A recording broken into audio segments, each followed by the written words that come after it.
ರಮೇಶ್ 15 ನಿಮಿಷ 7 ಆರೋಪಿಗಳ ಬಗ್ಗೆ ಕನ್ವಿನ್ಸ್ ಮಾಡಬೇಕು ಸಿದ್ಧಾರ್ಥ್ ಅವರು, ಏನಾಗಬಹುದು ಇವತ್ತು ಅಂತ? ಪ್ರಗತಿ ಅಂದ್ರೆ ದರ್ಶನ್ ಸೇರಿ ಒಟ್ಟು 7 ಜನರ ಜಾಮೀನನ್ನು ರದ್ದು ಮಾಡಬೇಕು ಅಂತೇಳಿ ರಾಜ್ಯ ಸರ್ಕಾರ ಸುಪ್ರೀಂ ಕೋರ್ಟ್ಗೆ ಒಂದು ಮೇಲ್ಮನವಿಯನ್ನು ಸಲ್ಲಿಸಿರುವಂತದ್ದು.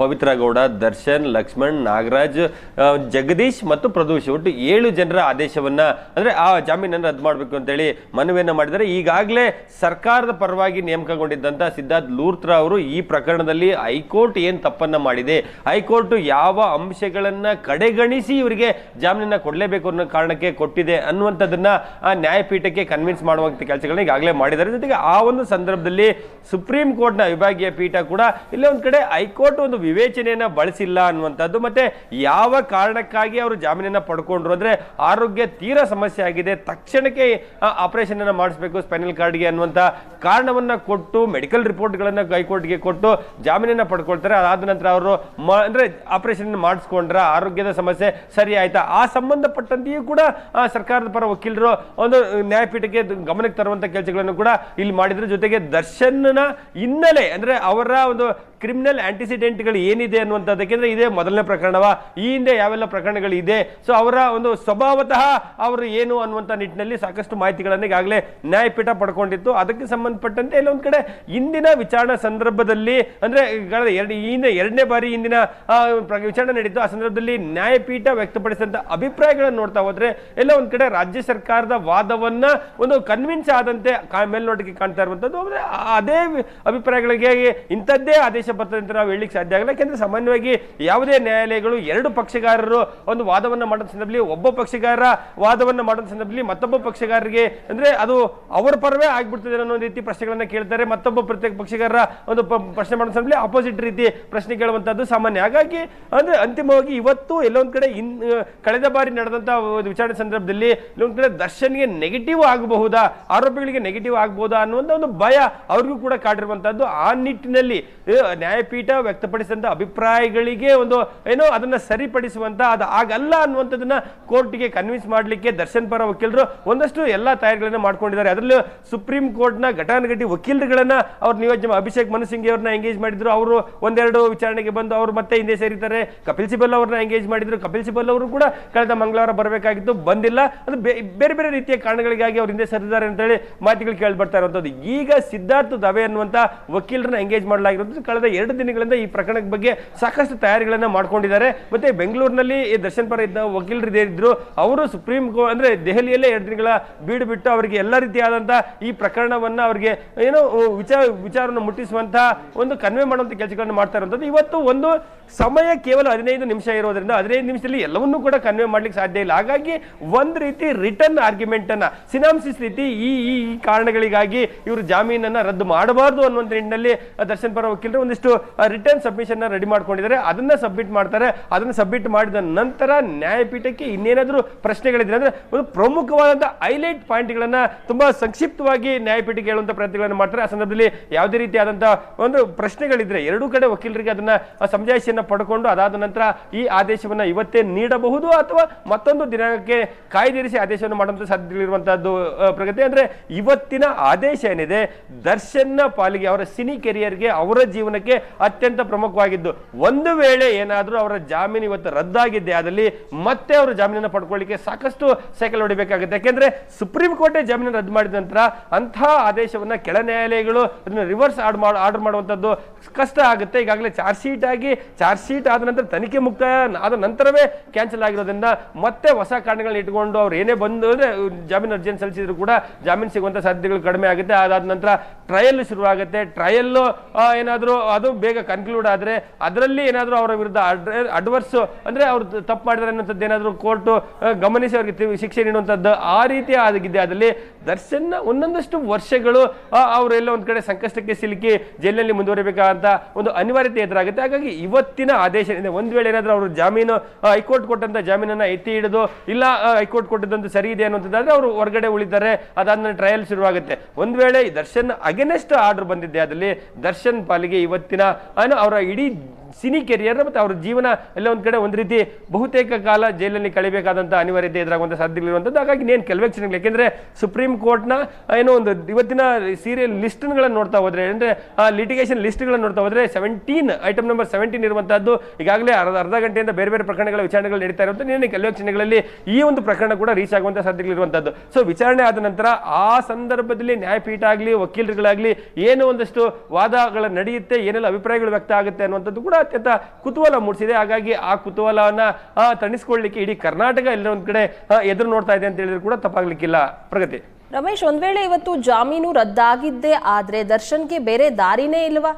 ಜೈಲೂಟ ಫಿಕ್ಸ್ ಆಗ್ಬಿಡುತ್ತಾ? ಖಂಡಿತ ಪ್ರಗತಿ. ಅಂದ್ರೆ ಯಾಕೆಂದ್ರೆ ಒಂದು ಜಾಮೀನನ್ನ ಕೊಟ್ಟಿದ್ದೆ ಅದರಲ್ಲಿ ಅಥವಾ ಕೊಡದೇ ಇದ್ದಲ್ಲಿ ಅದನ್ನ ಮೇಲಿನ ನ್ಯಾಯಾಲಯಕ್ಕೆ ಅಪೀಲ್ ಹೋಗುವಂತ ಸಾಧ್ಯತೆಗಳಿರ್ತದೆ. ಆದ್ರೆ ಸುಪ್ರೀಂ ಕೋರ್ಟೇ ಇವತ್ತಿನ ಆದೇಶವನ್ನು ಮಾಡೋದ್ರಿಂದ ಅದಕ್ಕಿಂತ ಮೇಲೆ ಅವ್ರ ಮೇಲ್ಮನೆ ಹೋಗ್ಲಿಕ್ಕೆ ಸಾಧ್ಯ ಇಲ್ಲ. ಹಾಗಾಗಿ ಬಹುತೇಕ ದರ್ಶನ್ ಜೈಲಿಗೆ ಮತ್ತೆ ಹೋಗ್ಲೇಬೇಕಾಗುವಂತದ್ದು. ಮತ್ತೇನಾದ್ರೂ ಜಾಮೀನನ್ನು ಬೇಕು ಅಂದ್ರೆ ಬೇರೆ ಕಾರಣಗಳು ಇಟ್ಕೊಂಡು, ಅಂದ್ರೆ ಬೇರೆ ರೀತಿಯಾದಂತಹ ಕಾರಣಗಳನ್ನ ಕೊಟ್ಟುಕೊಂಡು, ಅನಿವಾರ್ಯತೆ ಕಾರಣಗಳು ಇಟ್ಕೊಂಡು ಮತ್ತೆ ಕೆಳ ನ್ಯಾಯಾಲಯದಿಂದ ಅವ್ರ ಅರ್ಜಿಯನ್ನ ಸಲ್ಲಿಸಿಕೊಂಡು ಹೋಗ್ಬೇಕಾಗುತ್ತೆ. ಒಂದು ಪ್ರಕರಣದಲ್ಲಿ ಸುಪ್ರೀಂ ಕೋರ್ಟ್ ಒಂದು ಯಾವ್ದಾದ್ರು ಆದೇಶವನ್ನು ಮಾಡಿದ್ರೆ ಅದಕ್ಕೆ ವಿರುದ್ಧವಾದ ಅಡ್ವರ್ಸ್ ಆದೇಶಗಳನ್ನ ಸಾಮಾನ್ಯವಾಗಿ ಕೆಳ ನ್ಯಾಯಾಲಯಗಳಿಗೆ ಕೊಡ್ಲಿಕ್ಕೆ ಹಿಂಜರಿತಾರೆ, ಅದು ಕೊಡೋದಿಲ್ಲ.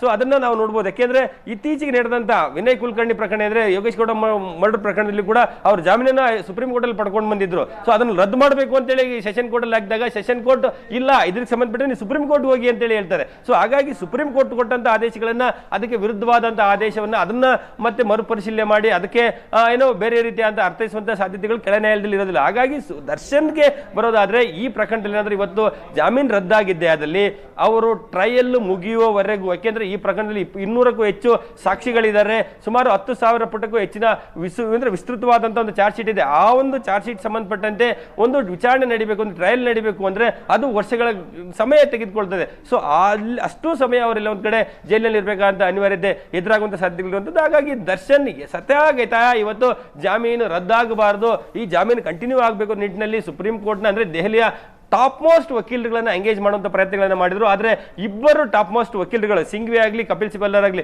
ಇಬ್ರು ಕೂಡ ಕಾರಣಾಂತರಗಳಿಂದ ಹಿಂದೆ ಸರಿದಿರೋದ್ರಿಂದ ಈಗ ಸಿದ್ಧಾರ್ಥ ದವೆ ಅನ್ನುವಂತ ವಕೀಲರನ್ನ ಕರ್ಕೊಂಡೋಗಿ ಮತ್ತು ಅಂತಿಮ ಪ್ರಯತ್ನಗಳನ್ನ ಮಾಡ್ತಾ ಇದ್ದಾರೆ. ಇವತ್ತಿನ ಪ್ರಯತ್ನ ಫಲಿಸುತ್ತಾ ಅಥವಾ ಏನಾದ್ರೂ ಸುಪ್ರೀಂ ಕೋರ್ಟ್ ಈ ಹಿಂದೆ ವ್ಯಕ್ತಪಡಿಸಿದಂತ ಅಭಿಪ್ರಾಯಗಳ ರೀತಿಯೇ ಏನಾದ್ರೂ ಜಾಮೀನು ರದ್ದು ಮಾಡಿದ್ದೆ ಅದರಲ್ಲಿ ದರ್ಶನ್ಗೆ ಮುಂದಿನ ದಿನಗಳು ಒಂದಷ್ಟು ಸಂಕಷ್ಟದ ದಿನಗಳು ಆಗ್ತಾವೆ ಅನ್ನೋದ್ರಲ್ಲಿ ಯಾವುದೇ ಅನುಮಾನ ಇಲ್ಲ.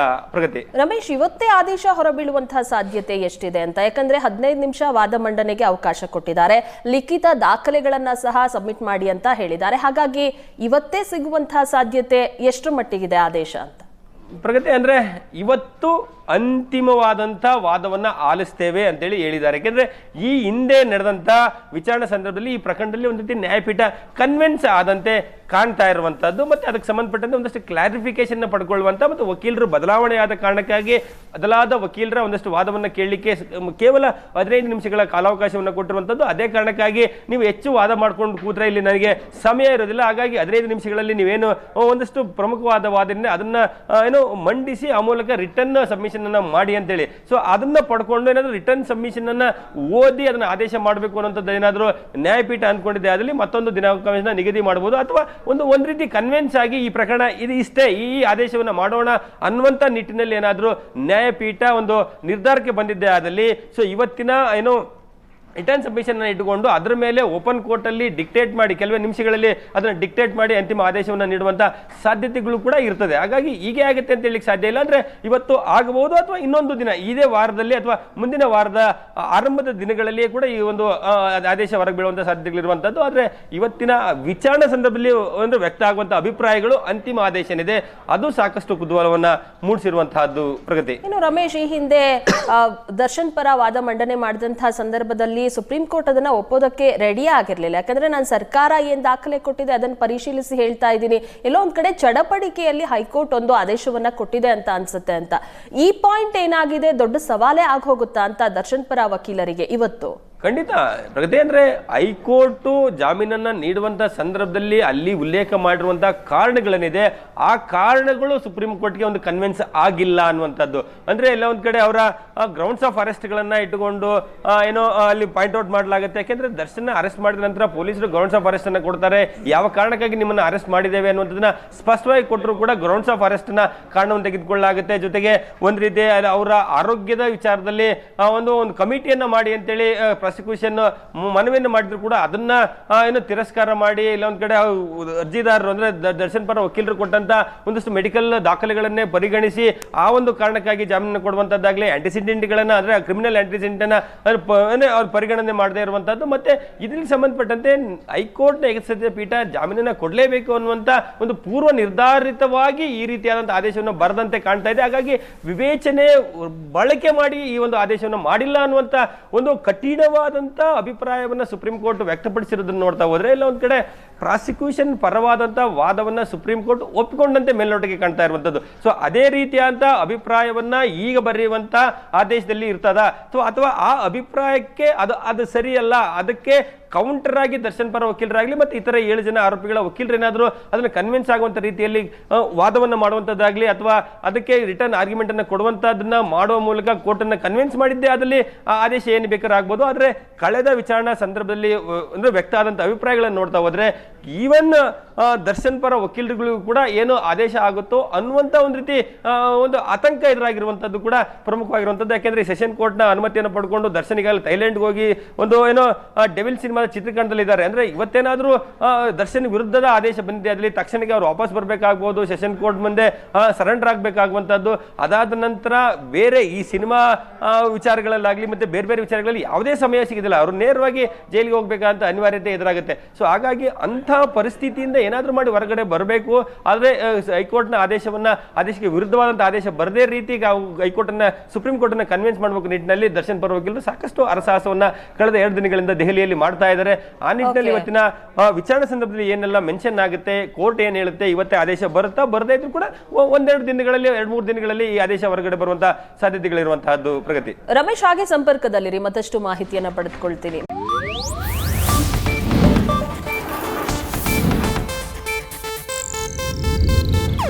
ಇದು ಏಷ್ಯಾನೆಟ್ ನ್ಯೂಸ್ ನೆಟ್ವರ್ಕ್ ಪ್ರಸ್ತುತಿ.